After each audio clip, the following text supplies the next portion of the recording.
ವಿಘ್ನರಾಜ ವಿಶುದ್ಧವಾಣಿ ವಿಶಿಷ್ಟ ವಿಷ್ಣು ವಿಶೇಷ ಶಂಕರ ವಾಯು ಜಲ ಗಗನ ಅನಲ ಅಣು ಓಂಕಾರ ಬ್ರಹ್ಮಾಂಡ ಆದಿ ಮಧ್ಯ ಅಂತದ ವ್ಯಾಪ್ತಕ್ಕೆ ಸಚ್ಚಿತ್ ಆನಂದ ಆತ್ಮ ಜ್ಞಾನಕ್ಕೆ ರೂಪು ನೂರರ ಶುದ್ಧ ಚೈತನ್ಯಕ್ಕೆ ನಮೋ ನಮಃ.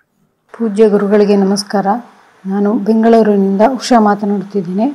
ರಾಮಾಯಣದ ಬಾಲಕಾಂಡದಲ್ಲಿ ವಿಷ್ಣು ಪುತ್ರ ತ್ವಮಾಗಚ್ಚ ಕೃತ್ವಾತ್ಮಾನಂ ಚತುರ್ವಿಧಂ ಎಂಬುದಾಗಿ ದೇವತೆಗಳ ಪ್ರಾರ್ಥನೆಯಂತೆ, ಅಂದರೆ ವಿಷ್ಣುವಿನ ಪೂರ್ಣ ಅಂಶವು ಭೂಮಿಯಲ್ಲಿ ಮನುಷ್ಯ ರೂಪದಲ್ಲಿ 16,000 ವರ್ಷಗಳ ದೀರ್ಘಕಾಲವಿದ್ದಾಗ ವಿಷ್ಣುವಿನ ಕಾರ್ಯವಾದ ಲೋಕಪಾಲನೆಯ ಕಾರ್ಯವನ್ನು ಯಾರು ಮಾಡುತ್ತಾರೆ? ನಮಸ್ಕಾರ. ಶ್ರೀಮತಿ ಉಷಾ, ನಮಸ್ಕಾರ. ನಿಮ್ಮ ಪ್ರಶ್ನೆಗೆ ಉತ್ತರವನ್ನು ಅಧ್ಯಯನ ಮಾಡುವುದಕ್ಕಿಂತ ಮುಂಚೆ ಒಂದು ವಿಷಯವನ್ನು ನೀವು ಖಚಿತಪಡಿಸ್ಕೋಬೇಕು, ವ್ಯತ್ಯಾಸವನ್ನು ಅರ್ಥ ಮಾಡ್ಕೋಬೇಕು. ಈ ಮತ್ಸ್ಯ, ಕೂರ್ಮ, ವರಾಹ, ನೃಸಿಂಹ, ವಾಮನ, ಪರಶುರಾಮ, ರಾಮ, ಕೃಷ್ಣ, ಈ ಯಾವ ಅವತಾರಗಳು ವೇದದಲ್ಲಿ ಹೇಳಿಲ್ಲ. ಅಂದ್ರೆ ಇದು ಯಾವುದು ವೈದಿಕವಲ್ಲ. ಬರುತ್ತೆ, ಹೆಸರುಗಳು ಬರುತ್ತೆ. ಉದಾಹರಣೆಗೆ ಕೂರ್ಮ ಅಂತ ಬರುತ್ತೆ, ಕೃಷ್ಣ ಅಂತ ಬರುತ್ತೆ. ಆದರೆ ಈ ಕೂರ್ಮ ಆಗಲಿ ಕೃಷ್ಣ ಆಗಲಿ ಅಸುರರು ಅಂತ ಹೇಳಿದ್ದಾರೆ. ಮತ್ತು ಈ ಕೂರ್ಮ ಹಾಗೂ ಕೃಷ್ಣರನ್ನ ಇಂದ್ರ ಸಾಯಿಸ್ತಾನೆ. ಹೀಗಾಗಿ ಈ ಅವತಾರಗಳು ವೇದದಲ್ಲಿ ಹೇಳಿಲ್ಲ. ಅಂದ್ರೆ ಎಲ್ಲಿ ಹೇಳಿದ್ದಾರೆ ಅಂದ್ರೆ ಯಥಾ ಪ್ರಕಾರ ಪುರಾಣದಲ್ಲಿ ಹೇಳಿರ್ತಾರೆ, ಅಥವಾ ಆನಂತರದ ಕಾವ್ಯಗಳಲ್ಲಿ ವಿರಚನೆ ಮಾಡಿರ್ತಾರೆ. ಪೌರಾಣಿಕ ಹಾಗೂ ಕಾವ್ಯ ಅಂತ ಹೇಳ್ತಾ ಇದ್ದ ಹಾಗೇನೆ ಅದು ದಾರ್ಶನಿಕ ಸಾಹಿತ್ಯ ಅಲ್ಲ, ಅದು ನಾವು ಬರೆದ ಸಾಹಿತ್ಯ. ನಾವು ಯಾವಾಗ ಬರೀತೀವಿ, ಯಾವ ಭಿತ್ತಿಯಲ್ಲಿ ಬರೀತೀವಿ, ಯಾವ ನಮ್ಮ ಆಲೋಚನೆಯಿಂದ ಬರೀತೀವಿ ಅಂದರೆ ನಮ್ಮ ಸುತ್ತಮುತ್ತಲ ಸಮಾಜ, ವಾತಾವರಣ ಇವುಗಳನ್ನು ನೋಡಿ ಅಧ್ಯಯನ ಮಾಡಿ ಅದರ ಹಿನ್ನೆಲೆಯಲ್ಲಿ ಕಾವ್ಯಗಳು ಸೃಷ್ಟಿಯಾಗುತ್ತೆ. ಹಾಗೆ ಸೃಷ್ಟಿಯಾದಂಥ ಒಂದು ಕಾವ್ಯ ಶ್ರೀಮದ್ ರಾಮಾಯಣ.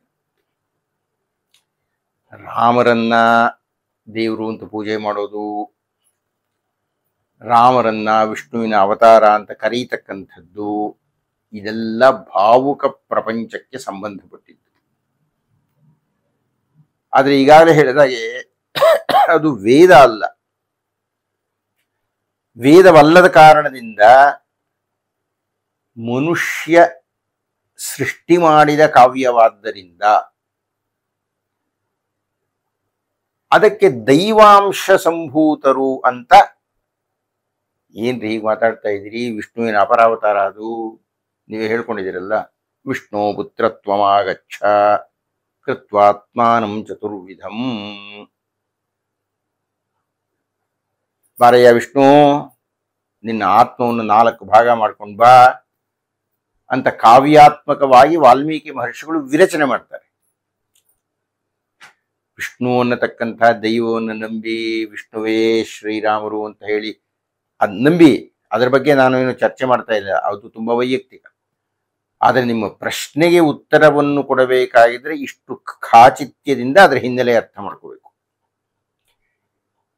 ಯಾವಾಗ ನಮ್ಮ ಸಮಾಜದ ಹಿನ್ನೆಲೆಯಲ್ಲಿ ಇಡೀ ಶ್ರೀಮದ್ ರಾಮಾಯಣದಲ್ಲಿ ಬರತಕ್ಕಂಥದ್ದು ಅದೇ ಚಿಂತನೆ ಸಮಾಜದಲ್ಲಿ ನಡೀತಾ ಇರತಕ್ಕಂಥದ್ದೇ ಅದರೊಳಗೆ ವಿವರಣೆ ಕೊಟ್ಟಿರೋದು.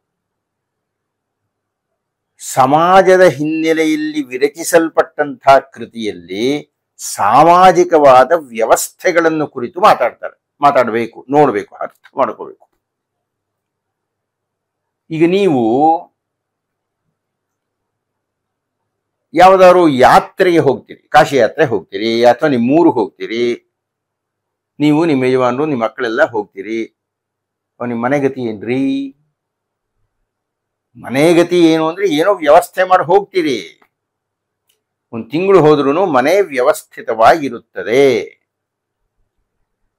ನಿಮಗೆ ಒಂದು ಮನೆಯನ್ನು ವ್ಯವಸ್ಥೆಯಿಂದ ನೋಡಿಕೊಳ್ಳಲಿಕ್ಕೆ ಸಾಧ್ಯವಾದರೆ ನಿಮ್ಮ ಗೈರುಹಾಜರಿಯಲ್ಲಿ ನೀವು ನಂಬಿರತಕ್ಕಂಥ ಯಾವುದೋ ಒಂದು ಪರದೈವ ಆ ವಿಷ್ಣುವಿಗೆ ಆತನಿಗೆ ಗೊತ್ತಿಲ್ವೇ ಆತನ ಗೈರುಹಾಜರಿಯಲ್ಲಿ ವೈಕುಂಠವನ್ನು ಹೇಗೆ ಇಟ್ಕೋಬೇಕು ಅಂತ?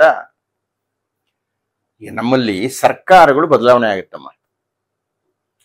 ಈಗ ಆಗ್ತಾ ಇದೆ, ಚುನಾವಣೆಗಳು ಆಗ್ತಾ ಇದೆ, ಸರ್ಕಾರ ನಡೀತಾ ಇಲ್ಲ. ಹಾಗಂತ ಸರ್ಕಾರ ನಡೆಯಲ್ವೇ?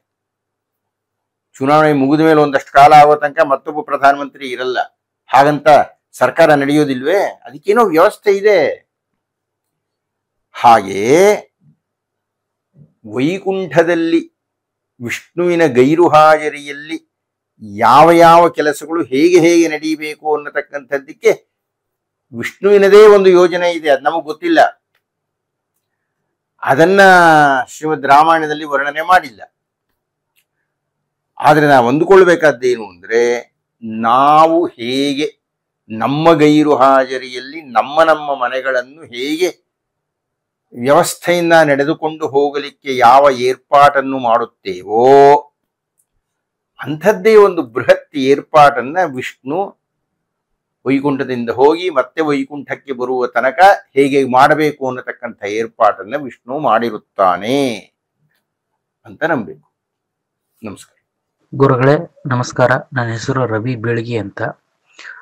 ಮೊನ್ನೆ ದಿನ ಬನ್ನಂಜೆ ಅವರ ಒಂದು ವಿಡಿಯೋದಲ್ಲಿ ನಾನು ನೋಡ್ತಾ ಇರಬೇಕಾದಾಗ ದುಷ್ಯಂತನ ಮಗ ಭರತನಿಂದ ಪುರು ವಂಶಕ್ಕೆ ಭರತ ವಂಶ ಅನ್ನುವಂತಹ ಹೆಸರು ಬಂತು ಅನ್ನೋದನ್ನ ಅವರು ವಿವರಿಸಿದ್ರು. ಹಾಗೆ ಋಷಭನಾಥನ ಮಗ ಭರತನಿಂದ ನಮ್ಮ ದೇಶಕ್ಕೆ ಭಾರತ ಅನ್ನುವಂತಹ ಹೆಸರು ಬಂತು ಅಂತ ಹೇಳಿದ್ರು. ನಾವು ಸಾಮಾನ್ಯವಾಗಿ ಋಷಭನಾಥನನ್ನ ಜೈನ ಸಾಹಿತ್ಯ ಮತ್ತು ಪರಂಪರೆಯಲ್ಲಿ ಓದುತ್ತೀವಿ, ಕನ್ನಡ ಸಾಹಿತ್ಯದಲ್ಲಿ.